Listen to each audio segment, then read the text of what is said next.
Hello guys, welcome to mini vlog. So நம்ம இந்த வீடியோவில் என்ன பார்க்க போறோம்னு பார்த்தீங்கன்னா, இன்னைக்கு பார்த்தீங்கன்னா ஜெனிக்ஸ் ஈவெண்டோட டே 3. போன வீடியோவில் பார்த்தீங்கன்னா என் வாய் கொஞ்சம் தகத்திமி தும்மாயிருச்சு. லாஸ்ட் வீடியோவில் பார்த்தீங்கன்னா டே 2 டே 3ன்னு சொல்லி வாய் கோளாறு கொடுத்துருச்சு. அதுக்கப்புறம் என் ஃப்ரெண்ட் என்ன காலேஜில் விட்டுட்டு கிளம்பிட்டான். அதுவும் இல்லாமல் டே 3ல பார்த்தீங்கன்னா தாலிக்கீர் இல்லாதவன உள்ளே விடல. சரி நம்மள்ட்ட தான் தாலிக்கீர் இருக்கேன்னு நான் கேஷுவலாக போயிட்டேன். என்ன பார்த்தீங்கன்னா நான் ஏதோ கஞ்சா கடத்திட்டு இருந்த மாதிரி 4 பேர் செக் பண்றாங்க. நானே சிங்கிள் டீக்கு வழி இல்லாமல் இருக்கேன். அதுக்கப்புறம் கிளாஸுக்கு வந்துட்டேன். கிளாஸுக்கு வந்தா ஒருத்தனையும் காணோம். அதுக்கப்புறம் தான் யோசிச்சேன், சனிக்கிழமை ஆனாலே நம்ம பசங்க எவனுமே வர மாட்டானுங்க. அப்புறம் என்ன டேஷுக்கிட்ட நீங்க மட்டும் வரீங்க அப்படின்னு கேட்டீங்கன்னா, நம்மள ஆட்டி படைக்கிற அந்த அட்டெண்டன்ஸ் ஒன்று மட்டும் தான். அந்த டேஷ்ல நீங்க எந்த வார்த்தை வேணா போட்டுக்கோங்க. அதுக்கப்புறம் நாங்களும் கீழே வந்தோடனே கேண்டீன் போயாச்சு. காலையிலே நம்ம பசங்க யாருமே சாப்பிட்டனால பால்கோவா பண்ணும் லெசி வாங்கி குடிச்சாச்சு. அதுக்கப்புறம் வழக்கம் போல ஸ்டேஜ் கிட்ட வந்தாச்சு. இன்னைக்கு பாத்தீங்கன்னா புது அக்கா வந்திருக்காங்க. இவங்க பிளேடு கூட போடல, டைரக்டா ரம்பம் தான். சீஃப் கெஸ்ட் பாத்தீங்கன்னா ஒரு மாடல் ஃபங்க்லாம் அவுட் மாசா இருந்தாரு. நம்ம இது மாதிரி லாங்கா வச்சாதான் பொறுக்கி புறம்போக்குன்னு திட்ட ஊரே வரும். அதுவும் வீட்டுல எல்லாம் சொல்ல வேணாம், புதுசா வார்த்தையில திட்டுவாங்க. இது பாத்தீங்கன்னா எல்லா பாய்ஸ்க்கும் ரிலேட் ஆகும். அதுக்கப்புறம் பாத்தீங்கன்னா இப்படியே ஈவெண்ட் ஸ்டார்ட் பண்ணிட்டாங்க.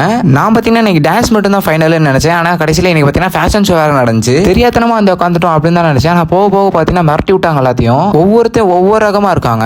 நாலாம் பாத்தீங்கன்னா 10 ரூபா நியூஸ் பேப்பர் கூட அங்க வழி இல்லாம இருக்கேன். இதுல இவங்க அதை வாங்கி ட்ரெஸ் வேற தச்சு போட்டு எடுத்துட்டு வராங்க. அதுக்கப்புறம் பாத்தீங்கன்னா பசிக்க ஆரம்பிச்சிருச்சு. சரி ஒரே ஒரு ஷவர்மா மட்டும் வாங்கலாம்னு போனேன். அங்க பாத்தீங்கன்னா திருப்பதியில லட்டு தர மாதிரி அவ்வளவு பெரிய கியூ.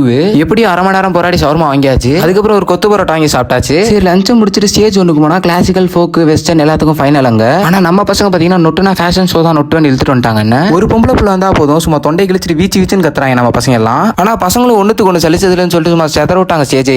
அதுவும் இல்லாம இந்த காம்படிஷன் பாத்தீங்கன்னா ஃபுல்லா வேஸ்ட் வச்சு தான் பண்ற மாதிரி இருக்கும். எனக்கு பாத்தீங்கன்னா இவங்க என்னமோ இந்த ஈவெண்ட் இவ்வளவு கிராண்டா நடத்துறதுனால அனந்தராக்கு ஆப்பிக்கு வச்சு விட்றாங்கன்னு பயமா இருக்கு. ஃபர்ஸ்ட் இயர் பசங்க வேற புதுசா கல்யாணம் ஆக போற மாப்பிள்ள மாதிரி ஒரே குஜாலா இருக்கானுங்க. கேன்சல் எதுவும் ஆச்சுன்னா அவ்வளவுதான், நாக்கு மேல பல்ல போட்டு பேச ஆரம்பிச்சிருவானுங்க. எனக்கு தெரிஞ்சதுல பாதி பேர் கல்ச்சுரல்ஸ் பார்த்து தான் சேர்ந்திருப்பானுங்க. சரி அதுக்கப்புறம் பாத்தீங்கன்னா நாங்களும் ரொம்ப நேரமா ஒரே இடத்துல இருக்கனால நாங்களும் கிளம்பிட்டோம். சோ கைஸ் அவ்வளவுதான் அந்த வீடியோ. 3 நாளுமே ஒரு மாதிரி மஜாவா போச்சு. ஃபைனலி கல்ச்சுரல்ஸும் முடிஞ்சு, வீடியோவும் முடிஞ்சு. நெக்ஸ்ட் vlogல பார்க்கலாம்.